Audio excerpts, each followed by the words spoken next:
Okay, and welcome back. We're picking up, well, I was going to say, picking up where we left off last time. We're picking up FreeCol today and playing that today, so which is the shorthand for Free Colonization, which is a remake of um, Sid Meier's old colonization game. This is actually the second time that I'm going to be attempting to make a video for this game. The first one we were having a bunch of graphics issues, so I basically started the video over again. This is your first time watching this on the channel. I am streaming this live to Twitch chat, so I may every once in a while respond to some chat that you can't see, because I haven't figured out a good way to necessarily put that in the video. And in the moment, I don't necessarily have any mod, so I don't want it unedited in the video, in case someone put spam or something in the chat. And so yeah, I'm streaming this live to Twitch under the username FreeCol, and then I'm going to be recording it locally for upload to YouTube under the username FreeCol100. We're going to be playing this sort of recreation of Sid Meier's old colonization. Preferences-wise, I haven't really modified anything. I have dragged the audio down because from the first attempt at running the game, we noticed the music volume in particular was a bit too loud when we got into the game. At least for stream purposes. Probably, and also I think this is the first version that I've played that has music. So the old version that I was used to playing did not have music, so I was not prepared for the music to be that loud. We're going to do the sort of standard free colonization rule set. There is an old classic, which is supposed to be the faithful reconstruction of the old state of the Sid Meier's game, which had a couple exploits due to calculation issues. I say exploits. If a faithful reading of the rules would have probably said that those things were doable, but they were doable, it doesn't make a big difference. We're going to play with selectable national advantages, although I'm just going to go with the defaults, and the AI will do the defaults. We could set it to fixed, which basically would be the same. Difficulty we're leaving on the default medium. If you know what you're doing in the game, medium's not that hard. Although you can get yourself into trouble if you're sort of playing off meta. We're going to be playing as the French up here. There are 4 additional European powers you can enable to play as, or let the AI play as, that are new to free colonization, or FreeCol, which have their own sets of advantages. They have been enabled in the classic rule set, in case you wanted to play a game with more than 4 colonizers, say you were playing this multiplayer. We're going to be playing basically with the default ones, which were in the original version of Sid Meier's colonization, which is the Netherlands, France, England, and Spain. And by default, the AI there will be 4 colonizers by default. Spain, as you can see from its advantage, is focused more on warfare, in particular warfare against the natives. It doesn't actually offer any bonuses against the other colonizers, other than the fact that instead of their colonist pop that comes with weapons starts as a veteran troop. What if the developers added the ability to swap in FreeCol? You can go through exploit in the original to hot swap in FreeCol. Probably.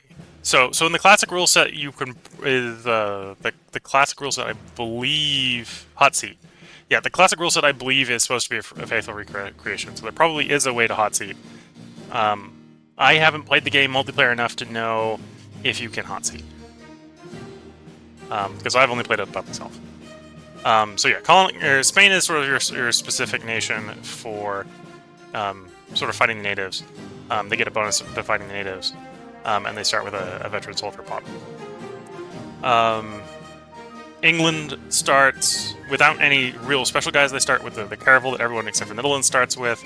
And they don't start with any specialist pops, but they have the modifier of immigration, so they require less crosses to get more migrant pops. They get a faster migration rate. The Netherlands has trade, which means they have to pay a little bit less or the trade prices fluctuate a little bit less. I think it's 50% less fluctuation. So if you want to be a much more trade-heavy centric one, Netherlands good for that. We're going to be playing as France, which is cooperation. And oh, the Netherlands also they get their ship is one size larger than normal, so they have a merchantman instead of a caravel. As the French, where instead of having our guy with tools is actually going to be the specialist to use tools.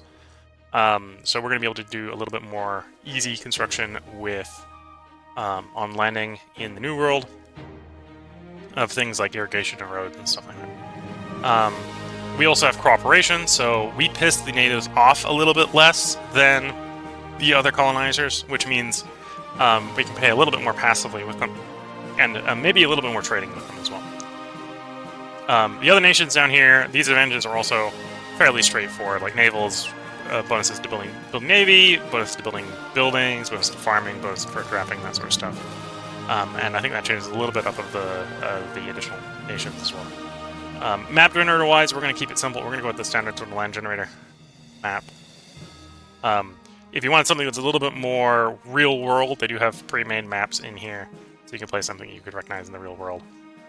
And then game options, we're not going to fiddle with anything. We're going to run the default game options for FreeCol. I think if you click the classic one, it changes some of the settings in here, some of the minor settings in here, but not very much. And that's what we're going to do. So let's get into the game. See if we get a little bit better start than we did last time. So after months at sea, we've finally arrived at the coast of an unknown continent, sail west in order to discover the New World and claim it for the crown. And this is where, in the last time, the audio was a little loud. We're going to sail westward. Usually that's the thing you do right off the bat, is you just go west until you hit land. In this case, I think last time you were closer to the bottom of the map. This time we're close to the top of the map. Doesn't make a big difference. I am going to go ahead and unload the soldier here, just so we get a little bit better understanding of what the landing area is. So this is a pretty marginal place. This time we got a little bit better forests going on. We got a mixed forest. We got a boreal forest, then in this case also a game. So this would be a pretty good place to, say, get furs. We do have a tundra, which would have a little bit of ores, so this could plausibly be playable, but we're going to do a little bit of exploration. If we don't find a better place to settle, I'll probably do a quick restart of the map.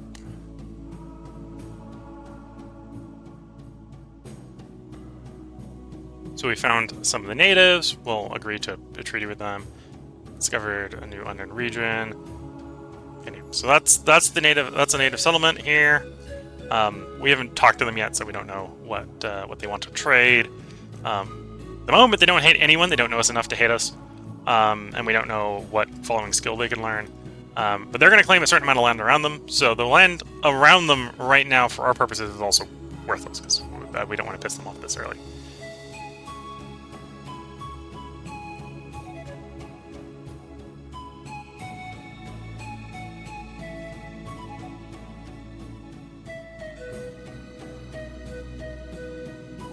Coastal river, that might be doable.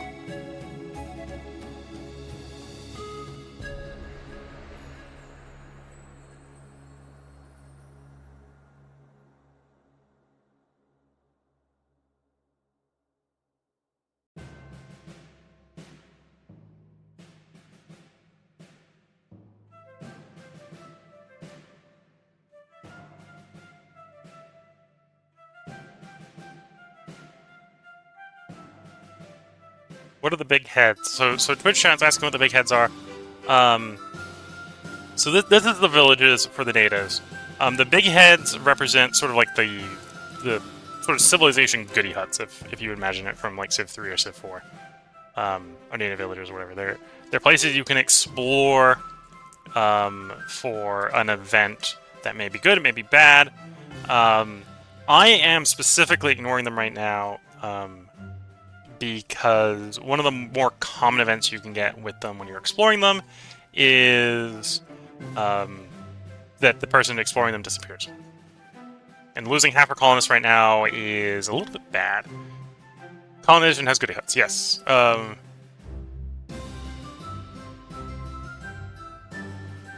Yeah, that's what the little heads are. This is the goody huts, right? The lost city rumor is what these are. And yeah, when you explore them, there's a chance your guide goes away. So that's why you might notice I'm kind of sort of ignoring them at the moment. Is I don't want to risk losing half our people quite so early on. Although with the how good the start has been, we're a little bit delayed. We might actually do a quick reroll here. What is this actual spot? So we've got a desert, which is not the best, although that does provide us a little bit of ore, so that would actually be a viable city location. We got wood, we got ore. We have a coastal connection, so we can bring in stuff and bring out stuff. And there's enough fertile land here that we can probably get some decent stuff going. But the plains also has ore. Okay, so we've got ore here. We could probably chop down some of the conifers if we want to do tobacco. And then that's cotton, and was the plains cotton as well? Plains was cotton as well. Okay, so we can get some decent trade goods coming in here.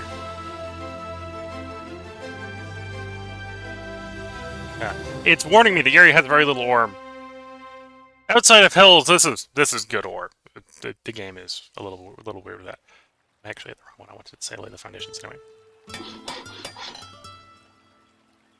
So this is what they call. This is what 1.2's colonization menu looks like.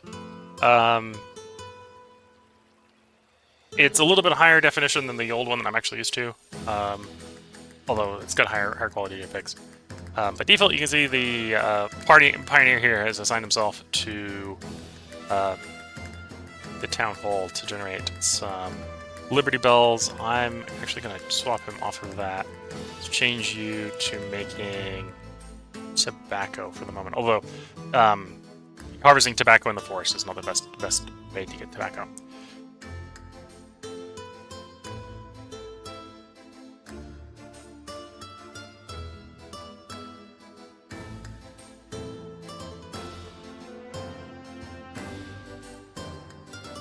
So now that we're making some Liberty Bells, it's letting us nominate a Founding Father, which is sort of the text great person system of this game. Where each of the categories, so we have trade, exploration, military, political, and religious, it will roll one of the Founding Fathers from that category for you to pick from, and then if you hit OK here, it would then start applying Liberty Bells to them. When you've got enough, you would get their bonus, and then it would then present you with the next choice. Depending on what we want to do, like extra fur would probably be a somewhat valuable option when we've got a lot of forests around. I probably don't need to know about the fallen colonies yet. Don't care about privateers yet. 50% more Liberty Bell production. Long run would probably be pretty strong. I think we'll go William Brewster here, so we won't end up with any criminals or servants on the docks.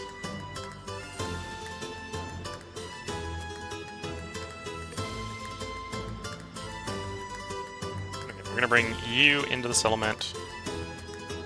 I'm actually going to go ahead and equip you with tools, and we're going to start doing some stuff in the area around the outside. Be back on tobacco.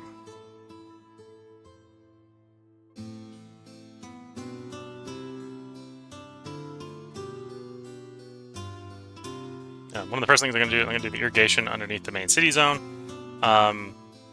By default, irrigating the city zone only increases the food yield of the city. One of the options, and I think it might actually be the default case in the classic version, is it also raises the production yield of the alternative tile, or the alternative trade good, which is, in this case, we're on a tile that provides tobacco. If we were in a forest, it would be furs. If we were in the prairie here, we'd be getting cotton, etc. Okay, and we've gone ahead and we've got our French caravel in here. It's got 2 cargo spaces. We're going to load it up with our little bit of tobacco before we send it out to the old world to do some trading and pick up our colonists.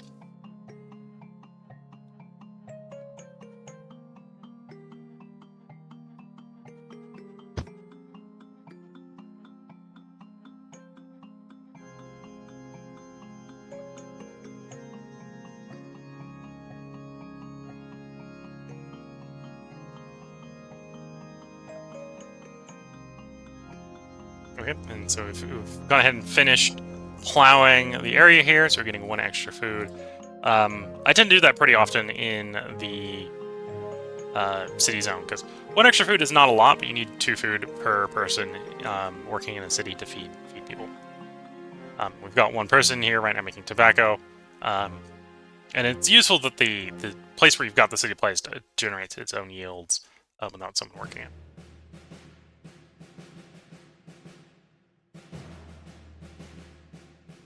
Which is more valuable for lumber? The conifer, which is 612, or the mixed forest, also 612. Yeah, if I did on the river, that would be even better. We might keep the river one for that purpose. We might keep this one over here for logging. Let's go ahead and keep that one. I'm going to chop one of them down so we can get a little bit more tobacco at some point. Ship has arrived. I can press the E button to bring up the Europe menu. So this is what we've got in Europe. While the caravan was traveling, he would have been in this box. When he's going back the other way, he'd be in this box. Right now the caravel's here. He's got tobacco. We're going to sell the tobacco. We sold 18 tobacco at the price of 3 each, so we got 54. Currently there's no taxes. The European monarch at some point will probably put some taxes on us, and we'll probably just accept. It's annoying because it reduces your revenue generation, but as a general rule, what you can do to delay it doesn't really delay it for very long. And then we're going to go ahead and load the colonist on the ship. While the colonist was here, colonists on the docks, I think, reduces your cross production by 4. You have a base of 2. By default, you can see the chapel produces 1 cross. So we had 3 crosses. So while he was sitting on the docks, we technically weren't making any crosses, which is the resource that makes more people sort of sign up to volunteer to come sit on and be shipped to the New World. As we can see right now, it's going to pick between 3 different choices: a free colonist, a free colonist, and a master carpenter. I think the old version of this was actually a little bit better readable, but I'm not the person developing this game. We're going to send them straight back. Am I familiar with the differences in the rules between Classic and FreeCol? I'm not 100% sure I am 100% familiar with the differences. I haven't actually played the original. I haven't played Classic. I know Classic is supposed to be a faithful recreation. But yeah, I haven't played Classic, so I'm not 100% sure. I haven't played the Classic game, so I assume Classic is a faithful recreation for what I've read on various wikis. But I don't necessarily know what the differences in this game are between the Classic rule set and the FreeCol version of it. Okay, so we got that road set up, so that'll be a good place to generate wood when we want to make wood. I think at this point, I'm going to stop procrastinating. We're gonna actually make some wood instead of making some tobacco. So we're going to change your work over to making wood. You can make 10 wood a turn now. We're going to need, for each hammer you make, consumes 1 wood. So we need 52 hammers to complete the dock. So we want to make a little over 50 wood, so we can then produce the dock here. And then I am going to go ahead and clear this forest here. That'll earn us a little bit of wood and give us a better place to make more.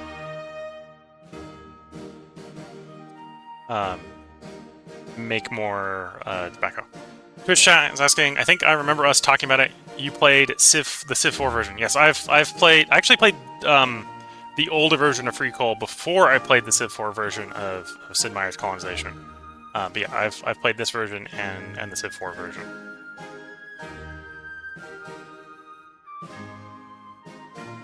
Okay, so our guy has arrived. We got enough food that both of these guys can be working on something that is not food. So let's go ahead and actually get this guy in construction. Oh, that's not the construction one. It's that one. I'm used to the icons from an older version of this game. Because on my old laptop, I think it's the old 0.8 version. have installed.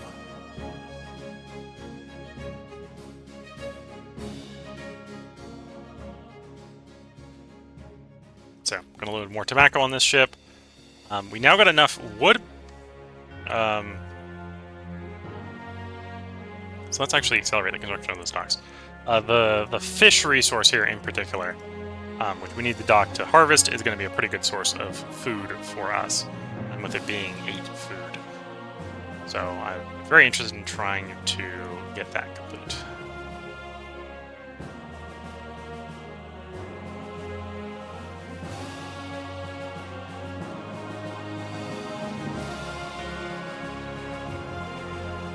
Okay, here we're going to want to irrigate that area, and back off to Europe goes you.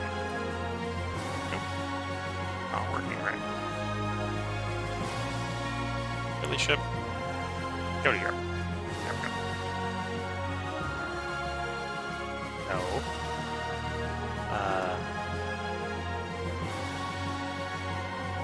Why is the intern not working? There we go. Ship has arrived. Oh, okay. So somehow I clicked on it to try to delete. Okay, so went through a few more turns than I was expecting. Again, another 48 tobacco sold, 144 summative there. Not quite enough where I want to start buying anything yet. Oh, I say that actually. We're gonna get this guy equipped with some horses as a scout. And we're going to send him back to the colony. I will send him to go around to talk up the natives when he gets back. Or well, when he gets to the New World, I'm going to send him out to go talk to the natives.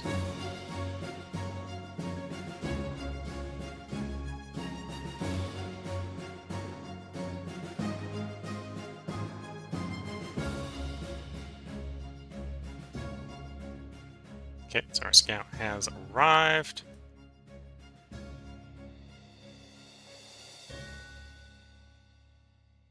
And again, the tobacco is being produced right now for export to Europe.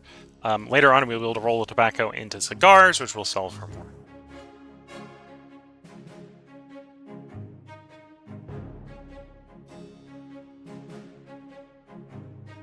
Our hardy pioneer has used up all his tools, and the scout here is ready. So let's. You can see the scout here has 4 movement points.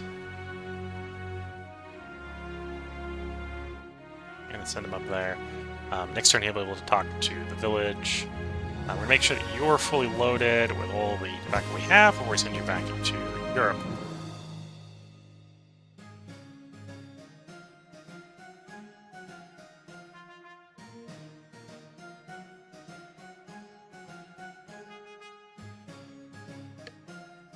So we're going to ask to speak to the chief. And the chief in this case has been fairly nice to us. He's given us 1,021 gold. In this case, valuable immediately converted into money. So we got 1,000 something gold for being probably the first person to talk to that village. So now we can see what the village has. So the village here can teach one of our colonists the skill of being an expert farmer, which may or may not be useful. Probably not something we're going to be rushing off to do super soon. Although I probably do want to do it, because we probably do want to get some food at some point. At the moment, the settlement does not hate anyone, so that's good to know. And this is what he's interested in trading. So at some point, we might want to buy some trade goods in the old world to go sell to him, and or after we've made some cigars, sell him the cigars. Sell him the cigars. Our hardy pioneer has no tools. We're going to send him back to the settlement. And if I'm going to put him back in settlement, which is the plan, he is going to need to make some food. Let's go ahead and put him back in the food or in the settlement as a farmer. He can make 5 food there. It's makes a little bit less if I put him on that tile.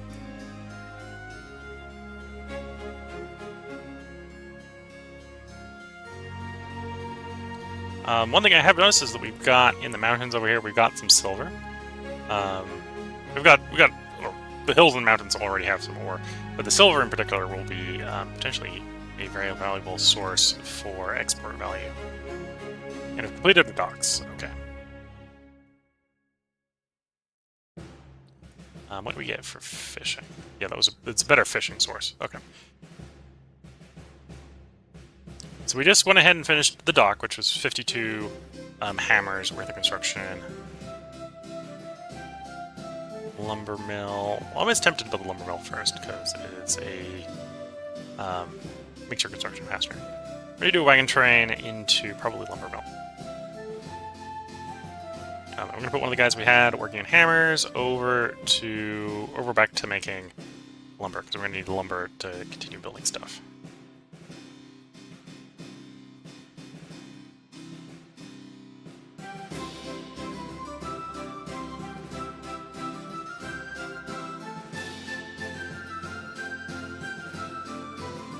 Okay, another colonist has arrived on the docks. Got some more natives. In this case, it's a native brave, so we don't actually know where their settlement is, but we know there's some natives around there.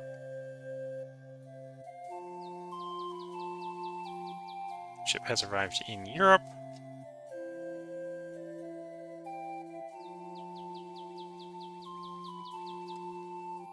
So we can go ahead and sell off some more tobacco. What do I want to take to the new?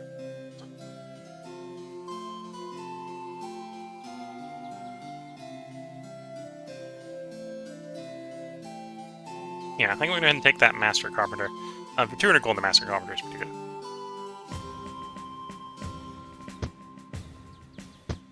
So by default, you've got the recruit here, which is going to be sort of 3 random colonists.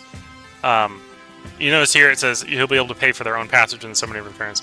This is tied to the immigration mechanic with crosses. So the more crosses you produce, the quicker the next one will basically arrive on the docks for free. You can also purchase stuff, so you can purchase boats, artillery, or you can quote-unquote train, which is both a recruit and it trains a colonist of your choice. So this is probably the easiest way to get specifically specialist colonists. So one of the reasons you saw, I just took the Master Carpenter. I took the 200 cost Master Carpenter because, you know, that's much better than a 1,000 cost Master Carpenter, which is what we could have been able to train by default. So we've got a ship loaded here. We're going to send these guys back to the colony.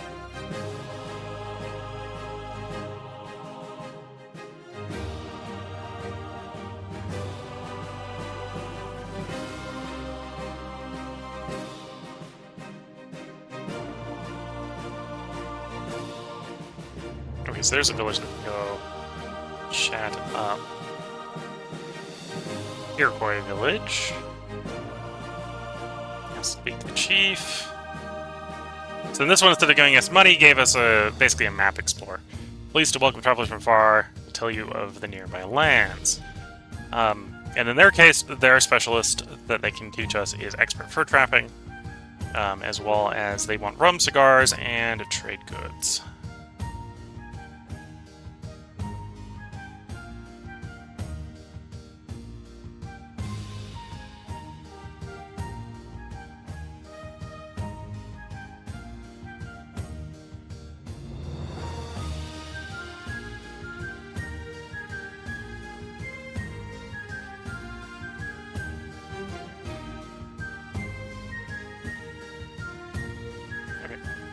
They've arrived.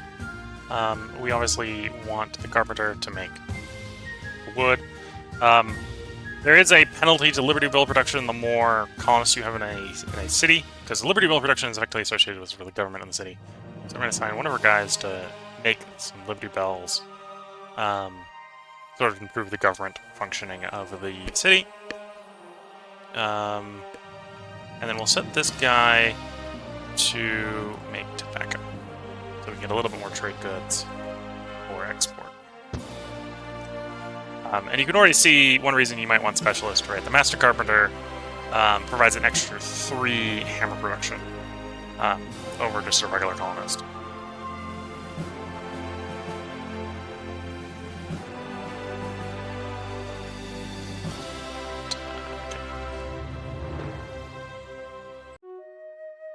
Met some more natives. And the natives, at this point, because we're cooperative and whatever, like us enough that they've just provided us with 37 cotton for free. They just gave us gifts for 37 cotton, which is one reason to be on the good side of the natives.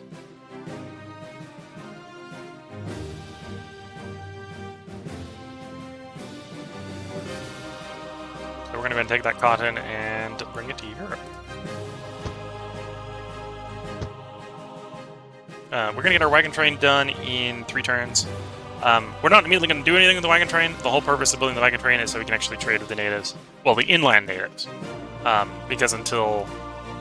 well, obviously the boats can't get into an inland location. So we need to have some way of transporting goods over land if I want to trade with the people inland.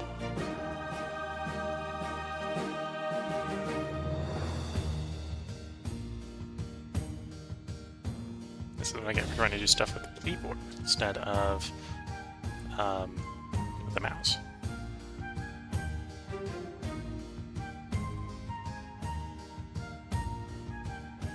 Oh, and we got some furs been gifted to us. At a Cherokee village. We'll go say hi to it, ask to speak to the chief. They gave 605 gold to us. As well as this one is the location that does master cotton planting. So we got a master in cotton planter we can learn about. Got fur trapping and farming. Okay. Not in Europe yet.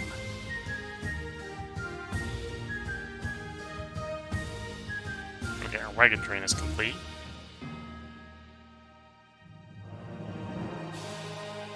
And obviously, when you're traveling down rivers, up or down rivers, it's like traveling on a road. You do get a cost saving. Okay, so that's what minerals look like. Again, I'm used to an older version where the icons for minerals look a little bit different, so that's why I clicked on it to figure out what that was.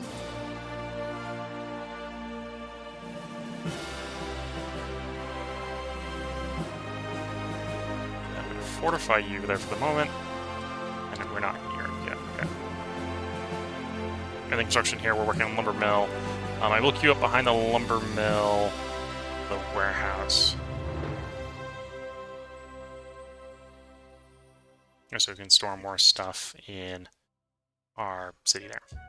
Ship has reached Europe.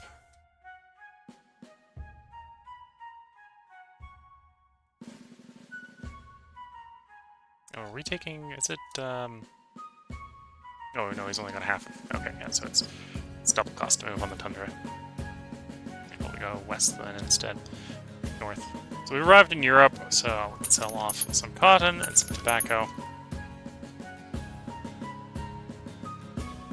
If we hanged around for 2 more turns, we get another colonist able to travel under their own price.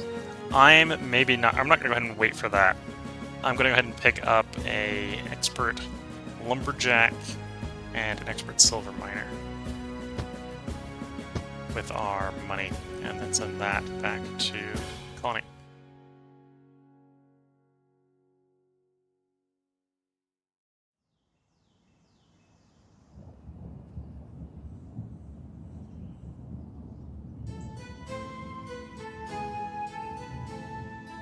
So there's now a master distiller sitting on the docks.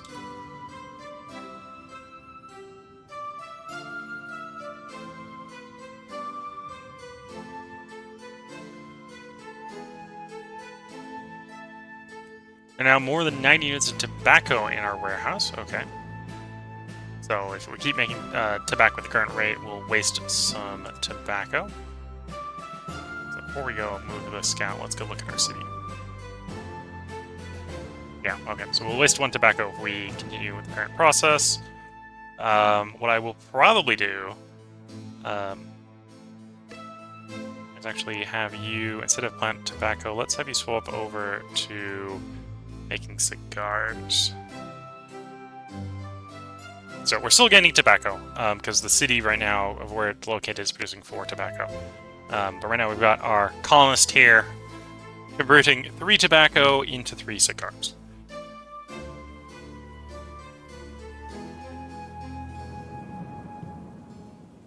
Lumber mill will be done in 4 turns, which is probably fine. We'll waste a little bit. Well, actually, what I'll probably do is I'll probably take the lumber mill guy, or the lumber harvesting guy off and put him on the town hall for a turn or two when we get to full. Nope. Just glitch with some of the stuff. I'm showing it for too long.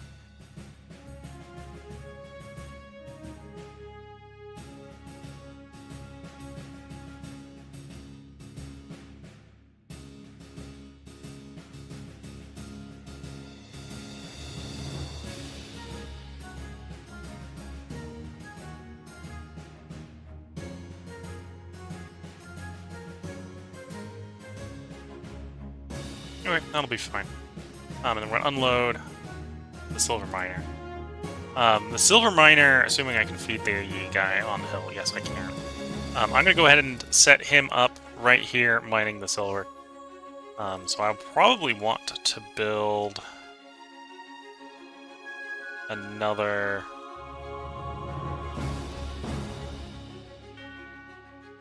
Interesting. Surprised it's stopping me from building... Activate the wagon variant. Wagon train. Well, let me build a wagon train now. Interesting. Didn't know there was a limit on the number of wagon trains.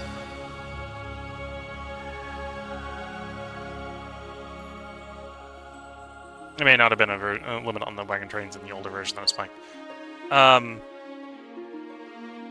What my plan is, I'm going to probably build another wagon train as soon as we've got that silver mine set up.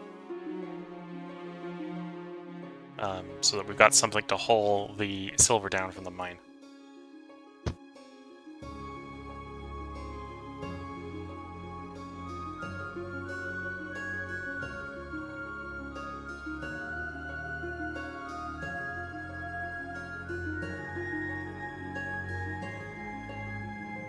So in this case, we got our explorer here promoted up to a seasoned scout. So let's go ahead and look at units. So all the colonists, all the different types. I forgot exactly what season does. A lot of them are pretty obvious. It's just more production for the type.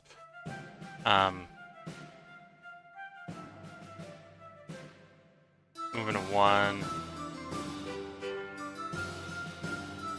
I think they particularly get good results on potentially exploring the rumors of the lost cities. That's probably what I think it is.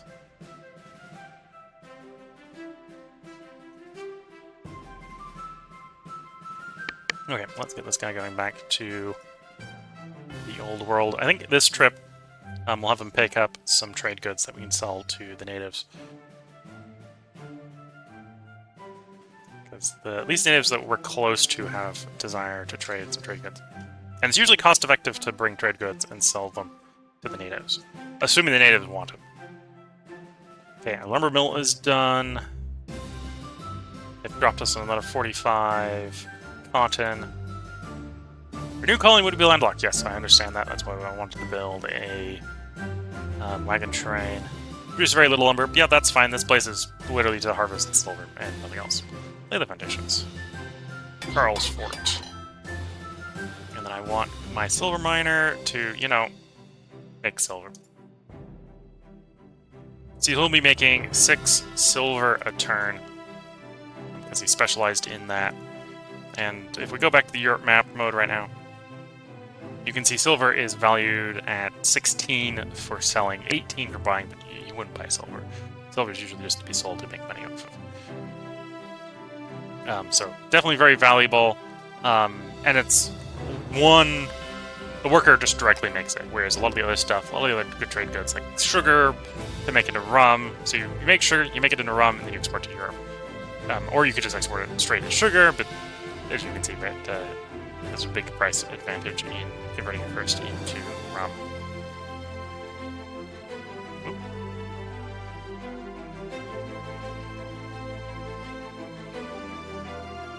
Guess I triggered an error log there on something. I'm not sure what error, but something errored there.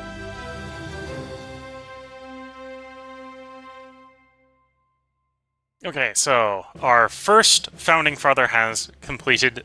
We've completed enough Liberty Bells to get the first one. So we're now presented with a new set. So in trade, we've got the Adam Smith, who enables the building factories. Henry Hudson, which is, we've seen them before, it was the fur trader one.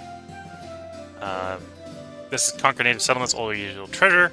So this is one of the ones you might, if say you were playing the Spanish and we're planning on actually conquering up enough trade settlements, you might actually intentionally delay going on the warpath to pick up Herman Cortez here, so you're guaranteed to be getting treasure off of the natives. Pocahontas removes all the tension levels between you and the natives and reduces the generation of it by 50%.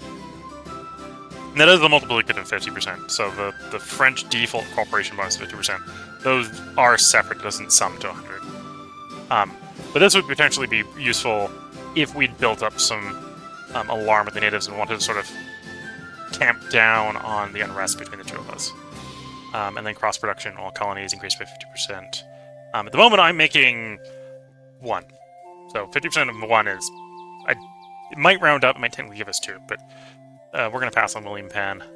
So in this case, it's going to be a choice between Hudson and Adam Smith. Are you seeing multiple founding fathers? We think it's one... to see... Yeah. So, I'm nominating who will join next, is what's going on here. So we're choosing for what the next one is. And it rolls 1 from each category. So this is the one that it picked from trade. This is the one it picked from exploration, so on and so forth. Whereas William Brewster, which is what Twitch chat's bringing up in the background, is the one we picked previously and has just joined the Congress. Thinking... Yeah, I think we'll go Hudson. We'll go the fur trading. I was a little bit tempted to go the factories, but we don't really got the industry to build those yet. So we'll go the trappers. But as you can see, the turn report, we just got enough Liberty Bells from William Brewster to join the Congress. So now no more criminals or servants will appear on the docks. We've been lucky enough that we haven't actually had any migrate yet. So we will have no criminals or servants appearing on the docks. And by servants, it means indentured servants. And now, instead of it randomly giving one of us the 3 choices, it will give us the choice to pick the choice, which is quite powerful. So if we go click E, so the choice would be between these 3, right? So right now, it's saying 100 turns, but it's because I think we don't actually have, because we've got someone waiting on the docks, we don't actually have any cross-production. So the next time it would present us with a choice, it would let us pick between these 3. So there's a master blacksmith here and a couple free colonists. I believe if you're watching on YouTube or watching on Twitch, you can rewind the video. The last time I clicked on here, one of these I think was actually an indentured servant. Indentured servants and petty criminals have penalty for working sort of industry or city jobs, but they don't have penalties for working the agricultural sort of jobs. So early on in the game, you don't really want them to join the colony because they're very typecast. They can do very specific things. And depending on what you're doing, you might be better off with a specialist doing those jobs, because they can't randomly throw up into a specialist. You can't send them to learn from the natives. And if you get any native converts, so if you've made, say, a Jesuit priest and sent them to make a missionary, the native converts get bonuses to all the natural resources. So the petty criminals and indentured servants are conflicting with those. Now that we've got that congressman, we won't get those anymore. Yeah, and as Twitch chat has brought up, in the original game, the petty criminals could not be trained by the natives. And I believe that is the case in FreeCol as well. The petty criminals cannot be trained by the natives. They can be trained if you build a school. You can train the petty criminals into indentured servants, and the indentured servants into free colonists, and then the free colonists could go learn from the natives or be trained into something else at the school. But that's how you get out of petty criminals or indentured servants if you've got them.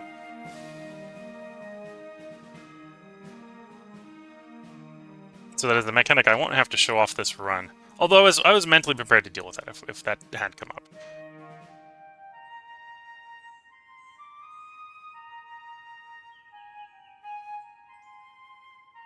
Please welcome travelers from far. Come sit by the fire, and we'll tell you tales of the nearby lands. Okay. So that just revealed a lot of territory over here. And we can see from this resource, this is the furs. So that forest in particular has extra furs. And then this settlement would teach us Master Cotton Planter, trade goods, rum, and cigars. And interesting things, one thing they like about the game is that any unit could do any job. It's just the specialists produce a lot better. Yes. And I think the only job that I know a unit can't do is I don't believe the native converts can take up guns. For whatever reason, the native converts are pacifists. Not sure why, but they are. But yeah, everyone can do every job. The native converts take penalties to... Or the native converts, the indentured servants, and the petty criminals all take penalties to doing sort of in-city tasks. And then all the specialists do get some sort of bonus to various tasks.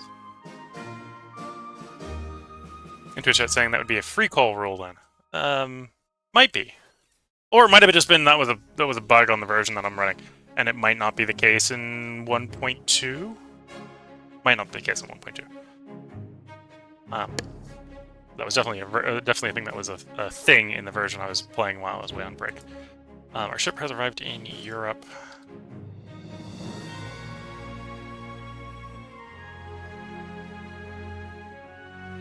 Because in the original, as far as you know, you would not know they were a convert. Interesting. Because yeah, the native converts are their own unit type in here. Let's bring up the Columpedia. Unit. Yeah, Indian convert. So this is the Indian convert, and this is actually showing you all the bonuses and penalties, right? So the Indian convert specializes at sort of outdoor tasks, so fishing, trapping, sugar making, that sort of stuff, but it has penalties to things that are in the city. So, like conversion of tobacco to cigars and cloth, and this is a pretty hefty penalty, right? So the default yield is 3. So -2, that's pretty horrible. You wouldn't want to do that as the job.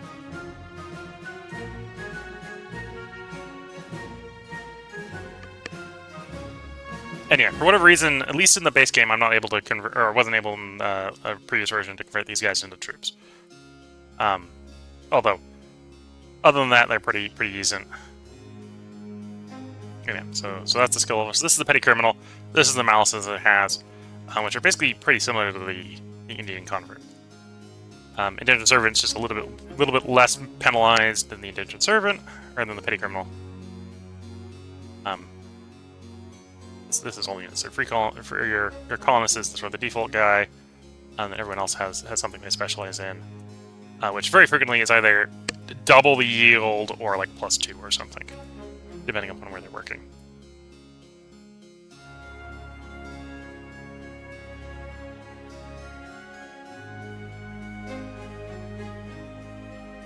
Okay, we got our ship in Europe, so we're going to sell the furs and the tobacco.